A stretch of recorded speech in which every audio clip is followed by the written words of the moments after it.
All right, we are back. Week 17 is in the bag. 55.5 miles, 89.3 kilometers. And this was, of course, a race week. Yeah, so how did it go? Let's start with just the general kind of week build-up. Started the week with our kind of classic Tuesday, Wednesday, Thursday spread.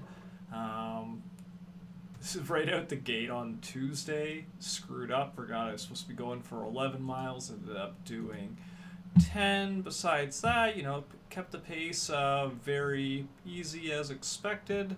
Weather was nice. Nothing really out of the normal there. So got that 16K in there. Heading into the Wednesday, sort of more of the same. Kind of really just getting in the groove at this point. Really just going through the paces. I started to get cognizant of like how much training load I was putting on my body before we were heading into the race. Obviously, this Saturday was the 50K Great Mansfield Trail Race. Um, so I started to dump some of the weight workouts. I ended up doing like a Monday and a Wednesday, and I think I ended up doing one more, not even. Yeah, so just the two weight workouts for last week to just kind of maximize on recovery. And then the Thursday was, of course, just the 8 mile run there. And essentially, right after I finished this run, we went like full into recovery mode. We always do like foam rolling and general stretching afterwards, but I made a point that like several uh, almost every couple hours going in, mobility, looking at the calves, all those small little joints, rotating the ankles. And that continued into Friday, heading into the race. Friday night race pickup. I went down there. I was expected to pick up the race kit, and they were having a lot of confusion. They were still marking the trails the night of. They weren't ready. Not a big deal.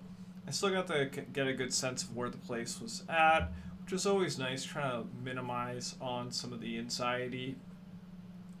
So heading in, I decided to kind of pre-bag up Tailwind in terms of fuel. They had mostly water and they had like Gatorade mix at some of the places, so I wasn't going to be rolling the dice on that.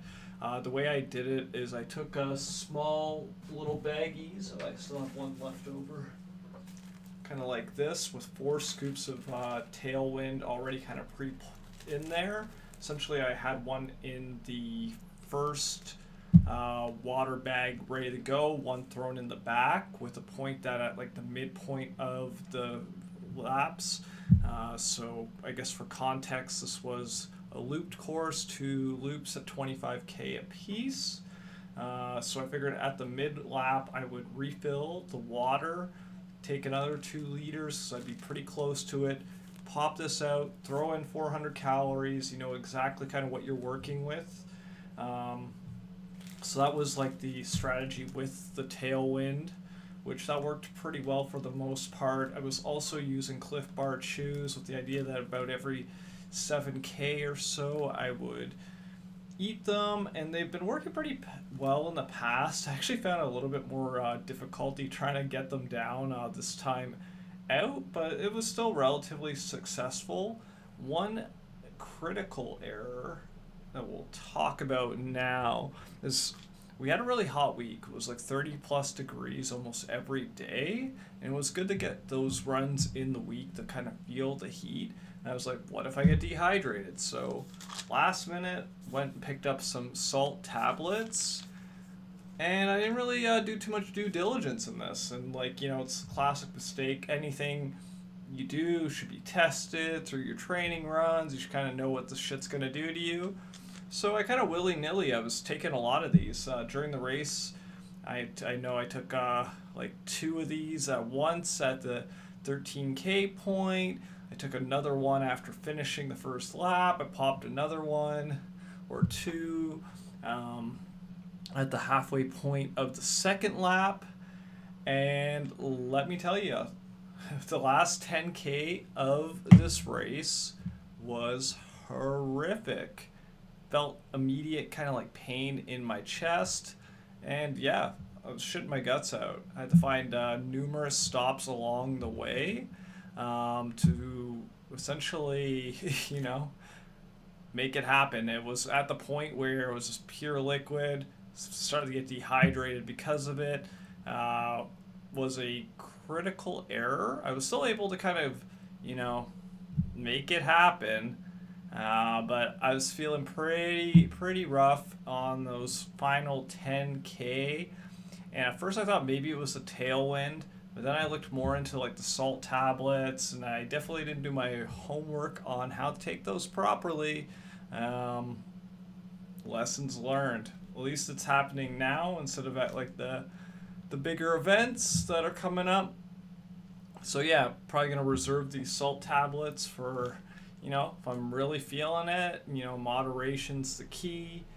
And yeah, kind of sucked, but overall time, I think my chip time was 6 hours 13 minutes. Ninth overall, fifth in my age group, which is honestly the best I've ever done on one of these. So pretty happy with that. They had the splits essentially at the kind of halfway point and the finish for each lap, and stayed pretty consistent. Obviously, the back half started to slow down a little bit, but mostly, things stayed relatively on point. Besides the salt debacle, definitely in the last little bit got a bit sloppy with the footwork, kicked a root pretty tough. Looks like I'm probably going to lose this toenail. We'll see what happens if it gets salvaged or not. Yeah, besides that, it was a great to get out there again. It was fun racing. I guess just general race. How did it go? They started a few minutes late. It was a little more casual than previous races I'd been at. There was the first time running the 50K at this place.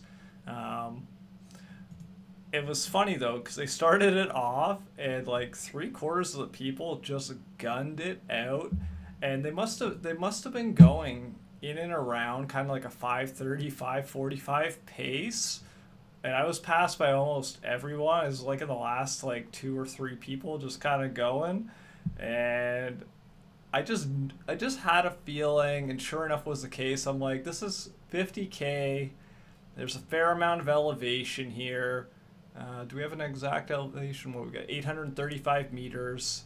There's no way that this many people are gonna hold like a 5:30 pace right out the gate. And sure enough, within the first couple of K, people started to kind of like slow down. And, by the time the first lap was done, you could see some people were definitely feeling it. Like the anxiety and like the urge to kind of be in that pack can be could be a real excuse me, can be a really really gives you a lot of pressure to kind of be in there, keeping it cool, remembering what your training paces were. I ended up coming out like even a little bit faster than what I've been training on the trails there, and I think it was well balanced. Could have I won a bit harder? Sure, but as it stands heading into this next week, I'm ready to run. I didn't blow the engine out. And yeah, so that's kind of the race recap, you could say. So yeah, that's done. And now heading into week 18. So this is one more up week, and then we're going to hit a rest to kind of reset before we head into like another kind of 3-week block for the next race. This week we have, what we got? 11.79 for the weekly run. And then for the weekend, we have 18 miles on the trails, a little 30K. A drop in intensity from the previous weekend, which is great. And then just a 90-minute run on the Sunday should be a lot more manageable. And yeah, feeling pretty good kind of heading out at this point. We're starting to get in the crunch time, 28's week race week. So this is 18. We're in the stretch. Hopefully your training is going well for your summer races. Yeah, and I will catch you on the next one.